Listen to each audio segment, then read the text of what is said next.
sa Espiritu Santo. Amen. Amen. Ang Ginoo, mahanakan ninyo. Manaw sabkat niyo. Ang Santos ng Ebanghelyo, tumala ni Kanawan. Manayan sa ako niyo. Itamas na yung kaniya, Ginoo, wala kang maibalo. Kuna sa kapaingon, basta ang sama namo, pagkatuldol sa dalan. Jesus na tubag. Ako ang dalan, ang kamatuoran, o ang kinabuhi. Wala makatusamaan, kundi magi kanako. Ang Ebanghelyo sa Ginoo. Sabkat sa ako. Ang Ginoo, mahanakan ninyo. Manaw sabkat niyo. Magampo kita.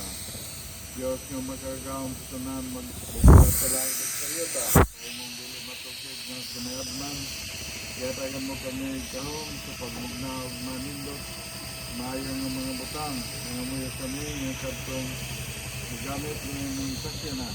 Mabiyayon ka nga luwas sa tanang dautan, uban sa pag-amping, sa kaluwasan sa uban. Itugot nga nilang pagbiyahe, kanunay nilang makauban si Kristo nga buhi og hari.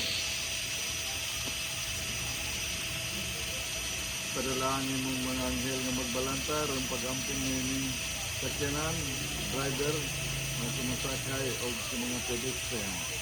Kini among gipangayo, sinagi ni Kristo among Ginoo.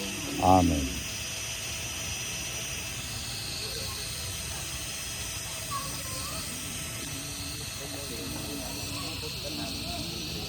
Magtuman ng pagbuti sa iyo sa ating mga paraan. Ang kalawag mo sa matag adlaw ihatag ka namin sa mga adlaw. Sa ilo kami sa mga sala. Ingon ka pa sa ilo kami sa nakasala ka namin.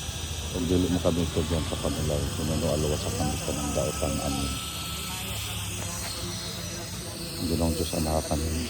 Bulaan ito sa babae na sa nang bulaan mo sa bunga sa tiyan mo nga si Jesus.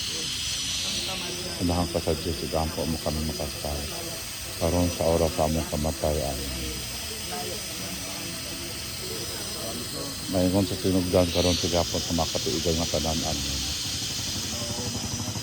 Manaw sab kanino. Panalangin kaninyo, ang Diyos nga magagawa sa tanan, Aman, Anak, ug Espiritu Santo. Amen. Tapos na ang pagbinditan ng sakyanan, tanan kita. Salamat sa Diyos. Salamat sa Diyos.